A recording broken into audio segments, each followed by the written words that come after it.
Hello future teachers, welcome to teachers world. तो अगर आप बिहार शिक्षक भर्ती की तैयारी कर रहे हैं तो आज से हम हिंदी व्याकरण की क्लास स्टार्ट करने वाले हैं। हमारा जो पहला टॉपिक है वो है वर्णमाला।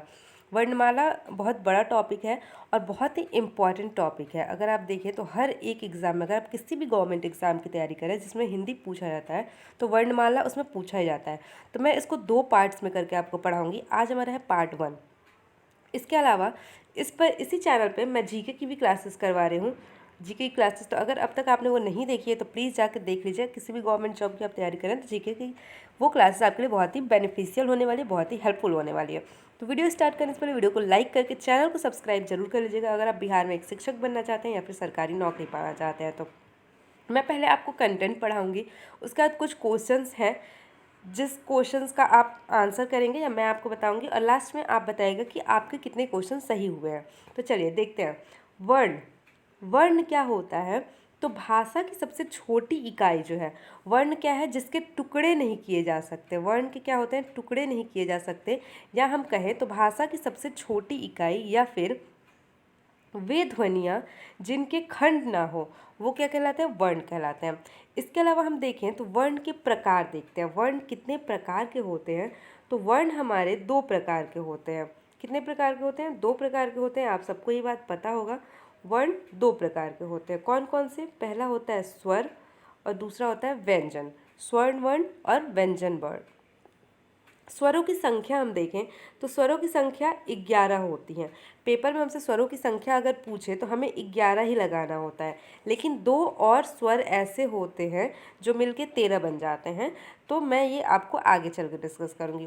व्यंजनों की संख्या हम देखें तो व्यंजनों की संख्या 33 होती हैं। अगर हम देखें मूल व्यंजन 33 होते हैं, लेकिन अगर हम टोटल व्यंजन देखें तो व्यंजन भी 39 होते हैं। हमें पेपर में अगर आएगा तो हमें 33 पे टिक करना होता है और अगर स्वर आता है तो वो 11 टिक करना होता है। ये चीज़ें आपको ध्यान रखनी है। चलिए हम देखते हैं। अब देखते हैं स्वर क्या होता है। स्वतंत्र रूप से बोले जाने वाले वर्ण स्वर कहलाता है, जिनको बोलने में किसी की सहायता ना लेनी पड़े। इसे हम क्या करते हैं? स्वतंत्र रूप से बोलते हैं, तो इसे हम स्वर कहते हैं। जैसे अ, आ, ई, उ, री, ए, ओ, औ। ये होते हैं स्वर। इसके अलावा ये मैंने बताया आपको 11 स्वर होते हैं। इसके अलावा 2 और स्वर होते हैं, लेकिन इनको स्वरों की कैटेगरी में नहीं रखा जाता है। इसे हम कहते हैं अयोगवाह। कौन कौन से होते हैं? अंग और अह। तो अह को हम क्या कहते हैं? विसर्ग कहते हैं और अंग को हम क्या कहते हैं? अनुस्वार कहते हैं। इनको क्या कहते हैं? अयोगवाह कहते हैं और ये पेपर में बार बार पूछा जाता है। मोस्ट इम्पॉर्टेंट है ये कि अयोगवाह किसे कहते हैं?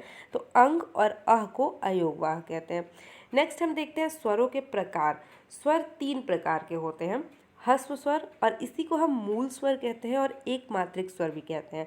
तो पेपर में आपको किसी भी नाम से पूछा जा सकता है, तीनों ही नाम आपको ध्यान रखना है। ये होते हैं 4। कौन कौन से? अ, छोटी ई, छोटा ऊ और री।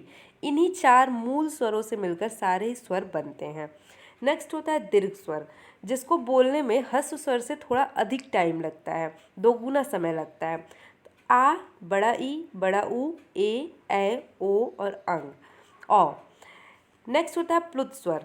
प्लुत स्वर की परिभाषा ये होती है जिसको बोलने में ह्रस्व स्वर और दीर्घ स्वर से ज़्यादा समय लगता है। जैसे कि ओम, अगर हम ओम बोलते हैं तो ओम को बोलने में हमें ज़्यादा समय लगता है। तो ये होता है प्लुत स्वर।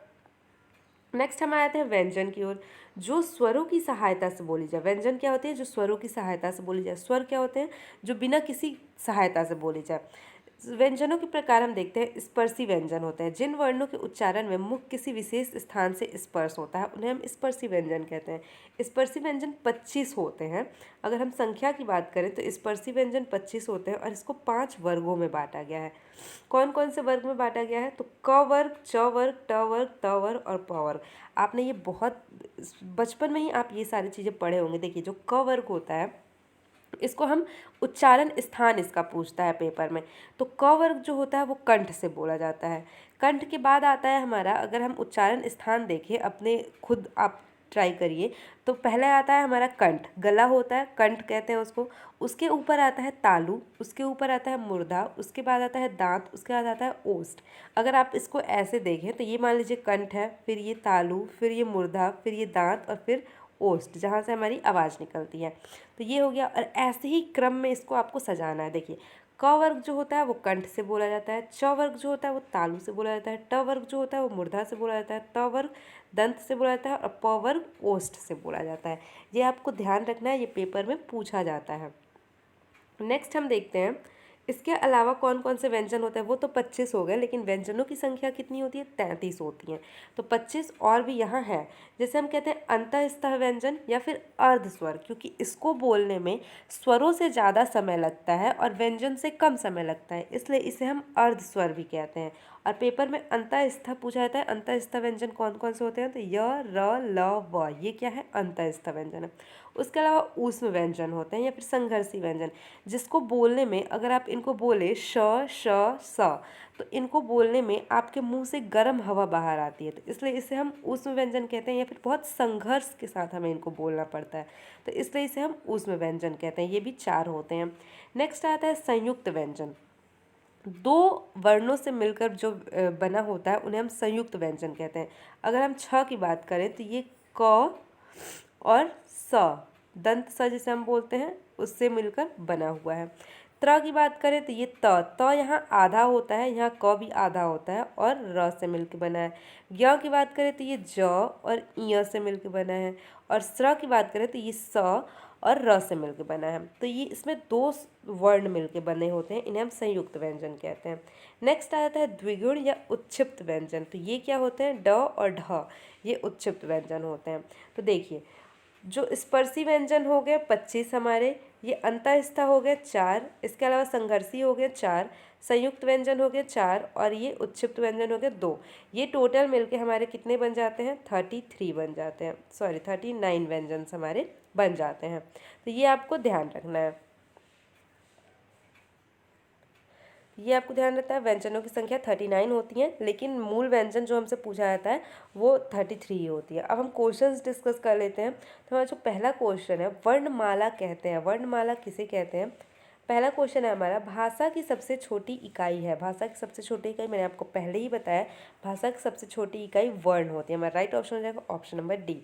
सेकेंड है वर्णमाला कहते हैं। तो देखिए, वर्णों के समूह को हम वर्णमाला नहीं कहते, यहाँ लिखा है वर्णों के संकलन को, तो ये हमारा गलत हो जाएगा। शब्द गणना को, ये भी गलत, शब्द के समूह को नहीं, वर्णों के व्यवस्थित समूह को।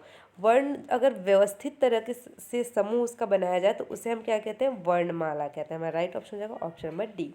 नेक्स्ट क्वेश्चन है, हिंदी वर्णमाला में अयोगवाह, मैंने आपको पहले ही बताया अयोगवाह वर्ण किसे कहते हैं? तो अंग और अ जो होता है वो अयोगवाह होता है। नेक्स्ट क्वेश्चन है हमारा, श, श, श और ह कौन से व्यंजन कहलाते हैं? तो मैंने आपको बताया इसको हम क्या कहते हैं? ऊष्म व्यंजन कहते हैं या फिर संघर्षी व्यंजन कहते हैं। मेरा राइट ऑप्शन हो जाएगा ऑप्शन नंबर सी। इसका स्पर्शी व्यंजन क्या होता है? तो 25 होते हैं, जिसमें 5 वर्ग होते हैं, ये भी मैंने आपको बता दिया है। नेक्स्ट क्वेश्चन है, हिंदी में मूलतः वर्णों की संख्या कितनी होती है? तो वर्ण टोटल 52 होते हैं। अगर हम देखें तो कैसे, तो आप देखिए 39 जो है वो हमारे व्यंजन हैं और 13 जो है वो हमारे स्वर हैं, तो ये मिला के कितने हो गए? 52 हो गए। वर्णों की संख्या 52 होती है, 52 होती है। नेक्स्ट क्वेश्चन है हमारा, छ जो है वो किसके अंतर्गत आता है? तो ये संयुक्त वर्ण के अंतर्गत आता है। ये किससे किससे मिलकर बनता है? तो क और स से मिलकर क्या बनता है? छ बनता है। तो ये हो गए हमारे कुछ क्वेश्चंस। वर्णमाला का टॉपिक बहुत बड़ा है, तो मैं नेक्स्ट पार्ट में आपको इसके आगे सघोष क्या होता है, अघोष क्या होता है, ये सारी चीज़ें मैं आपको बताऊंगी। वीडियो अच्छी लगी तो वीडियो को लाइक जरूर करिएगा एंड ऐसे ही जुड़े रहें हमारे साथ। अगर आप किसी भी गवर्नमेंट एग्जाम की तैयारी कर रहे हैं या फिर बिहार सुपर टेट की तैयारी कर रहे हैं तो इसके अलावा जीके की क्लासेस भी अगर आपने अब तक नहीं देखी है तो वो भी देख लीजिएगा। वीडियो को लाइक जरूर करिएगा एंड हमारे साथ जुड़ जाइए। Thank you for watching.